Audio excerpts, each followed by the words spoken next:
Loué soit Jésus-Christ, le Sauveur de l'humanité. Sa paix soit avec vous.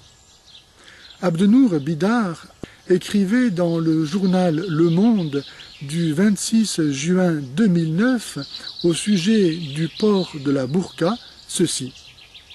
La burqa ne peut se prévaloir d'aucune justification historique, ni dans le Coran, ni dans les mœurs traditionnelles de la plupart des peuples musulmans. Mais comme à la différence de Jésus qui institua la succession apostolique et la primauté de Pierre, Mohammed, n'ayant pas laissé d'autorité capable de parler au nom d'Allah, ce que dit M. Bidar n'engage évidemment que lui et effleure la taqiyya.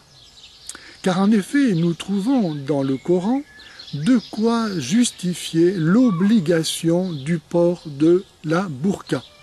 Ainsi, nous lisons dans la sourate 33, verset 53, ceci. Ô croyants, quand vous demandez quelque chose aux épouses du prophète, faites-le derrière un voile. Si donc Mohammed est le modèle des musulmans, ceux-ci doivent l'imiter et donc faire en sorte que l'on ne puisse pas s'adresser à leurs épouses autrement que derrière un voile.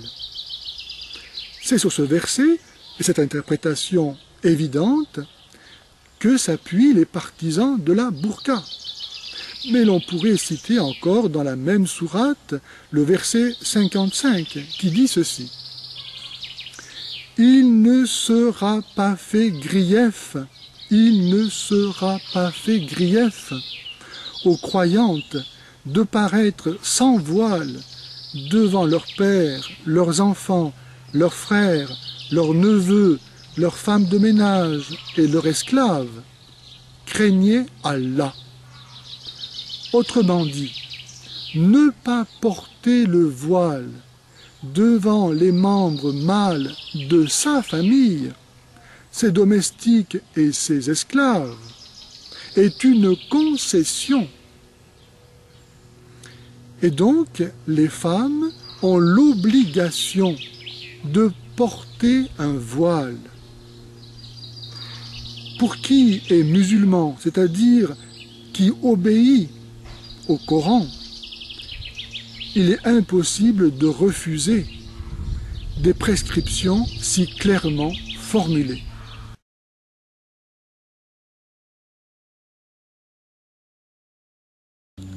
C'est clair, les femmes ont l'obligation de porter un voile.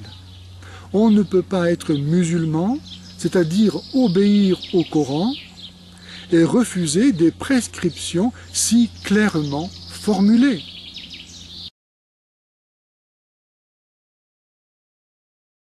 En dehors de la littérale prescription coranique, le port du voile est présenté comme étant un moyen donné aux femmes pour se protéger de l'incontrôlable libido masculine.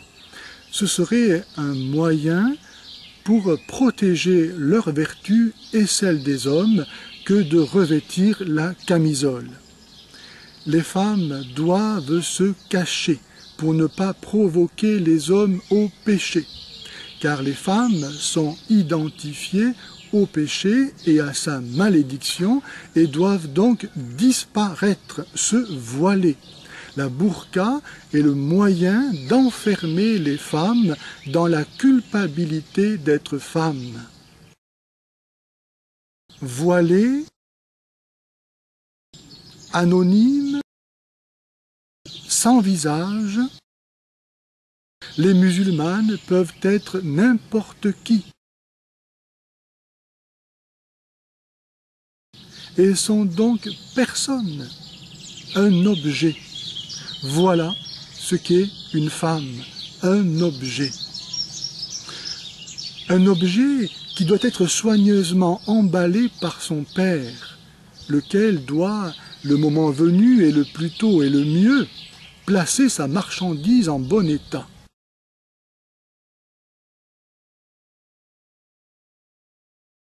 Un objet qui doit être soigneusement emballé par le mari qui entend bien jouir tout seul de son bien et qui, à cause de cela, ne saurait souffrir qu'un regard ne reconnaisse à sa femme une âme qui, comme toute âme humaine, est libre et peut donc lui échapper.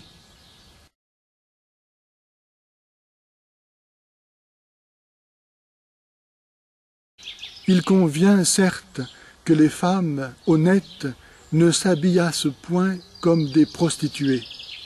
Mais les extrêmes se rejoignant, que ce soit par l'obéissance au Coran ou par la pornographie, dans les deux cas, la femme est déshumanisée. Mais qui donc fera comprendre aux musulmans, j'entends les vrais musulmans, c'est-à-dire ceux qui imitent le prophète de l'islam, et qui donc ne veulent pas que l'on parle à leurs femmes autrement que depuis derrière un voile. Qui donc fera comprendre aux musulmans qu'ils ont à respecter les femmes comme leur alter ego, à vivre en leur heureuse compagnie en sachant se maîtriser, ce que font déjà tant d'hommes qui, il est vrai, n'ont pas, eux, comme modèle Mahomet.